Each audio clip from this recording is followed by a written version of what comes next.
And we are back. A Republican lawmaker is intensifying his push for legislation that would change how the government measures the unemployment rate. Duncan Hunter, a Republican from California, intends to press Republican leaders to move his bill to include the number of individuals who gave up looking for work in the percentage of jobless claims. Should the government measure unemployment with his figure, the unemployment rate would be, well, anyway, 9.8 to 10.2%. If you would count the people who are not working, who've given up looking, those people are not counted now. By the time you tack the labor force participation rate into this and the number of jobs that they say just don't exist anymore, the unemployment rate that's reported as 8.2% is fraudulent. It is not accurate. It doesn't reflect what's actually happening in the country. It has been manufactured specifically to cushion the news during an election year. The unemployment rate in this country is actually much worse. And it's all part of the same plan. You've got $3 to $4 a gallon gasoline, some places higher. You have accompanying news stories. Not a big deal anymore. People have learned to adjust. There's a lot of complacency. People understand now. On the same token, 8.2% unemployment, that's kind of like 5% used to be. It's about as good as we can do. It's not that bad, folks.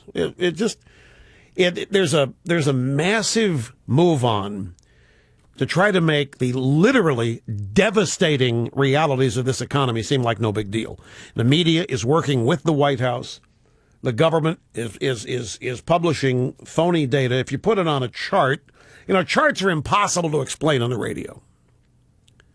Now, I can hold the chart up here to the ditto cam, but waste of time. And I could put the chart maybe up on Facebook or at rushlimbaugh.com. I could do that. And I might, the chart I'm referring to here. But it's very difficult to translate chart data to radio. But the fact of the matter is that what Duncan Hunter is talking about here is the difference in the U3 versus the U6 number. U3 is what's reported. That's the 8.2 number, and that does not include people who have given up looking for jobs after 4 years. They're still out there. They're not working, but they're not looking. So they aren't, according to current tabulation techniques, counted as unemployed because they're not looking for a job. And as I say, if you add the reduction in the labor force participation rate, which is the universe number of jobs, total number of jobs available, which is down over 2 million since Obama was inaugurated, we've got an utter disaster on our hands. We have a literal economic disaster on our hands. And while we have this literal economic disaster on our hands, we have Obama and the Democrats telling us that it's the fault of the way the country was founded. That's what Obama means when he says this you're out for yourself, you're on your own economy. It's never worked. He's talking about capitalism. He's talking about free markets, the basis of the founding of the country. What he wants you to believe is that this mess that we're in happened because it took 200 plus years, but by the 1986 or 2006, 2007, it started to fall apart. And he's saddled with fixing it. 200 plus years of abject failure just happened to collapse when he was inaugurated. And now he's got this mess, and he's got the answers. We're going to do it the fair way. We're going to do it the smart way. We're going to put people back to work. We're going to give people a chance for advance. All of these wonderful terms. But we're going to do it his way. We're going to do it with stimulus spending, and we're going to create green jobs, except we're not. And we're going to create new green energies, except we're not. And we're going to build roads and bridges and schools and shovel-ready jobs, except we're not. But that's the ticket. Government spending, debt, deficit, national debt on the rise. But that's the price, folks. This is what we must do to fix a 200-plus year mistake given to us by the white Europeans who founded this country. Obama sees the founding fathers as social Darwinists. Survival of the fittest. They put together a system that said, if you can take care of yourself and screw other people at the same time, then you can get rich, fabulously rich, and you can build businesses that exploit people. You can build oil companies that pollute the land and destroy the climate. You can build cars that kill people because they use the wheel.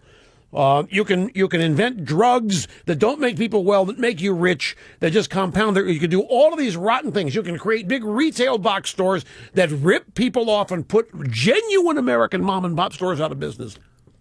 All of these heathens, all of these evil, rotten, selfish, on their own people. That's what this country was founded to do, and it worked for a while, but actually it never worked, because look where we are. And economists from across the spectrum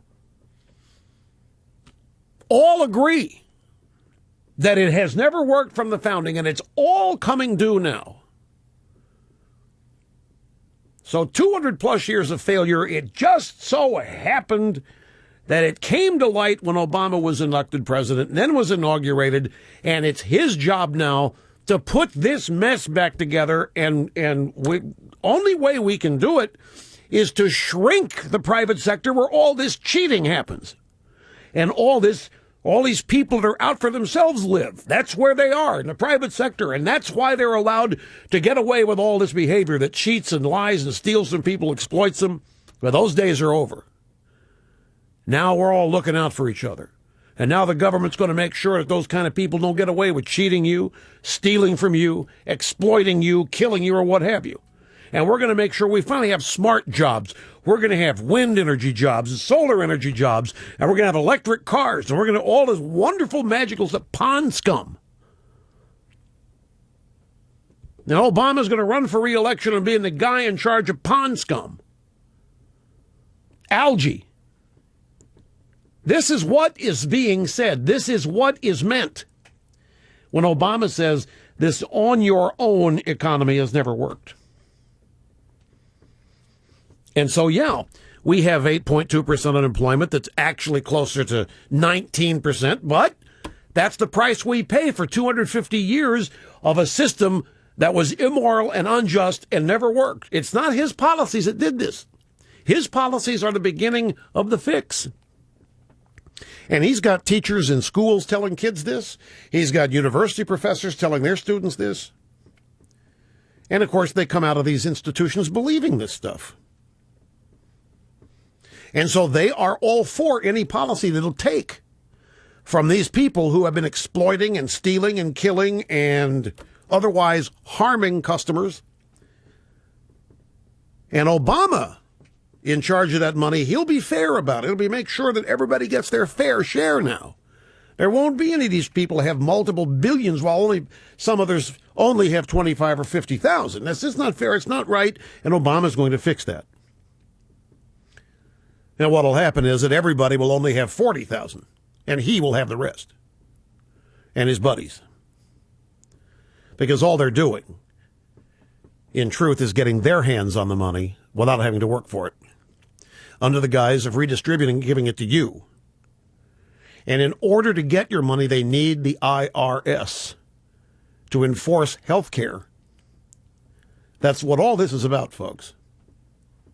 This is all about Obama, the Democrats, getting their hands on your money on the premise that they'll be fair with making sure it's distributed equally, instead of having these corporate raiders and robber barons and thieves and stuff and these evil CEOs like in big oil. That's what's gotten this country in the mess that we're in. Yep.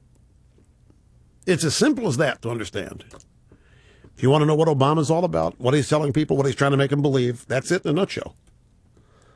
He wants your money. He'll do better with your money than you spending it with some of these robber barons and corporate raiders and so forth.